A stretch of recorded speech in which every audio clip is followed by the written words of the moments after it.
I hope you're having a great day. Today we're going to talk about, if you watched my video yesterday, we spoke about the gut, the health of your gut and how it's connected with every possible, medical issue, skin issue, hair issue, autoimmune condition. And yesterday we spoke about harnessing the human body's intelligence through smart fasting to do most of the work that it can naturally do. Today we're going to talk about nutrients and the impact of your sleep deprivation or your poor quality sleep on your gut. Most people think about prebiotics and probiotics, and they are fabulous. They're excellent when used the right way at the right time. We look at prebiotics, we look at probiotics in the supplement form or through your natural foods. Fermented foods are very, very powerful foods for your gut. But again, everything I speak about, everyone's different. Remember that. Some people cannot tolerate fermented food. In fact, it makes them feel more bloated. This actually speaks volumes about how poor their gut health is. Now, this is especially if there was a point in your life where you could consume fermented and now you cannot. I can understand if all through your life fermented food doesn't suit you, then it's completely different. Everyone's different. Remember, bio-individuality. Prebiotics, okay? Simple, raw onion, apple, vegetables that we have before our meals so we can have it in our form of our salads, garlic, all of these are prebiotics. Probiotics in your natural form would be your fermented foods, your cultured yogurts, of course without the hormones and without all of the antibiotics in. If you're vegan, you have all your sokras, your kimchis, your nattos, all of the fermented foods. These are powerful for you and you should be consuming it every single day if it suits you. Now, if you don't want to spend a lot of money on buying these products, you can even make them at home. There are simple recipes how to make sokra, how to make fermented vegetables. In fact, you could take your favorite vegetables like sticks of carrot, sticks of radish, and you can ferment them at home and have your own powerful probiotic. Kefir, another super powerful probiotic. Everyone's different. Now, if you're a patient of colitis, you're a patient of Crohn's, too much fiber can create disaster. Too little fiber can also create disaster, which is why it is so important for you to understand how to introduce soluble and insoluble fiber at the right time. There are a lot of extreme groups that are now talking about the human body not requiring any amount of fiber, and that's mainly in the carnivore groups, and they're absolutely correct. If you're purely carnivore and you're eating a couple of vegetables, you're absolutely fine. But what about if you're vegetarian? What about if you're vegan? What about if you don't eat meat? Fiber is extremely important. Insoluble, soluble. The right quantity, the right time. A lot of people overfeed themselves with fiber and fiber supplements and they have more problems. And some people have the lack of fiber. This is extremely important for you. When it comes to vitamins and minerals, omega-3 plays a huge role in the repair of your gut. Over and above soluble, insoluble fiber, and over and above your prebiotics and your probiotics.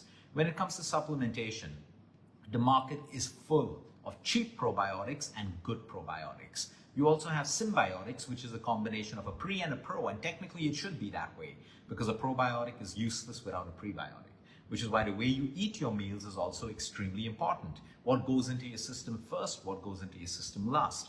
You start with your raws, you start with your cooked vegetables, your proteins, your fats, and then you reach the carbohydrates. That is called the UK lifestyle flow of eating. If you don't know about it, watch our video that we've done on that. Omega-6 and omega-9. The human body needs very little of it. But today most people have an excess of omega-6 because of refined oils, because of seed oils, and because of eating too much of outside food and junk food. When I have too much of omega-6, I mess up my gut health. Omega-3 is extremely important, and that's why for very specific patients, we will use supplemental omega-3. Vegetarian or non-vegetarian, for their overall gut, their immune system, inflammation, Alzheimer's, cancers, whatever it is. And some people who have the ability to source foods that are rich in omega-3 naturally, they don't need supplements. But that's very difficult to find today. It's very difficult to get wild-caught fish. It's very, very difficult to get grass-fed meats, organic, cage-free, pasture-fed eggs. Very, very difficult. And that's why supplements sometimes, good quality supplements taken the right way, are extremely important for us. Another nutrient that it's not even a nutrient, an empty calorie, an empty food that destroys gut health is sugar. We need to understand that junk food and white sugar will feed the bad bacteria in your gut. And that's why one of the ways to kill that excess bad bacteria is by fasting, or by just stopping to eat junk food and sugar for a while. Automatically, that bad bacteria that feeds on it, you've taken away the source and it starts to die.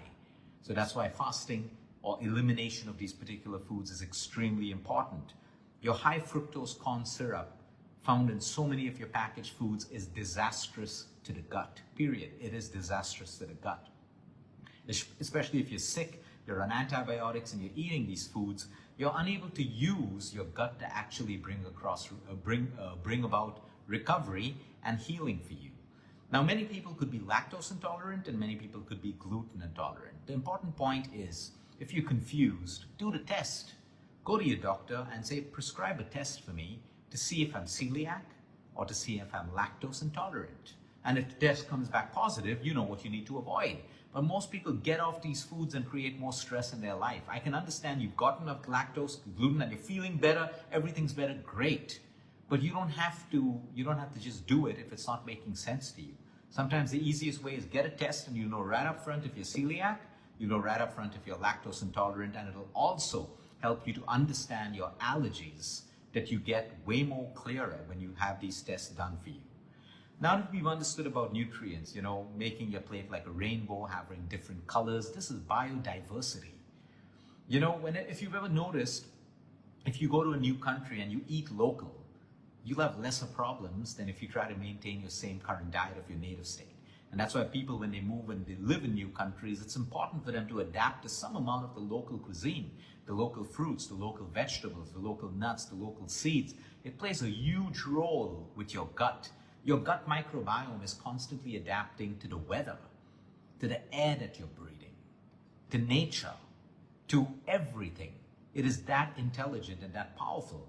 Today we know through science that your gut bacteria also has microbes that memorize literally every antibiotic that you've been on, every medication that's gone into your body, every banned substance that has also gone into your body.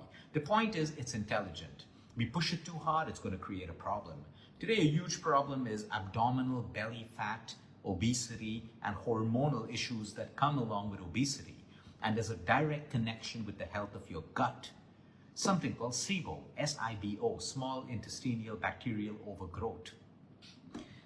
A lot of people, we've noticed, a lot of men, women, young girls, boys come to us with obesity, struggling to lose body fat, even though they're eating right and exercising, and we get straight into their gut. They have something called SIBO, based on the symptoms of bloating, constipation, loose motions, acidity, brain fog. And as you start to clean up the gut and you get rid of the SIBO by correcting the bacterial overgrowth factors, what happens? They start to burn fat.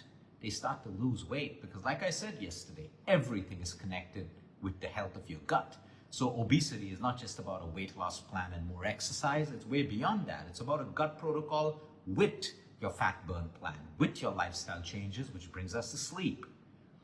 You could be having prebiotics, probiotics, you could be fasting, but if you are sleep deprived, you are going to have poor gut health. Today, medical science shows us the correlation between sleep and it shows us the correlation between your gut health. Even one night of sleep deprivation can cause a dysregulation in your gut microbiome. And that's why I understand we live in a world today where it's difficult, we want entertainment, we want to sleep late, but we need to understand if we also want great health and we want to correct our problems, sleep is non-negotiable. At least try to get 5 out of 7 days right in a week, and it'll make a tremendous impact on your health. And with proper planning, all of us can easily get an extra 30 minutes or an hour if we are currently sleep deprived. So it's all these little things. You see, the world today is trained to look for complexity and expensive solutions and all of that stuff. And believe me, healthcare will become more and more expensive if we don't do the fundamentals and basics. The point is, get the fundamentals right. Gut health is easy. It is very simple to sort out. I think 1 in 2 of our patients every day have an issue with their gut. And when we solve out their gut problems, that's our success. With the grace of God, with the guidance of God and the work that we do, we know they're healing. It's as simple as that. So the point is, we spoke about fasting yesterday. Today we spoke about nutrients, the supplements required, if you're doing it in a supplemental form, and the importance of stress. Tomorrow I'm going to talk about something very interesting when it comes to your gut health. It's called the biofield. It's not complex. When you understand it, it's a beautiful thing. So see you tomorrow. Until next time, eat smart, move more, sleep right, breathe deep, and remember, you can is all about you.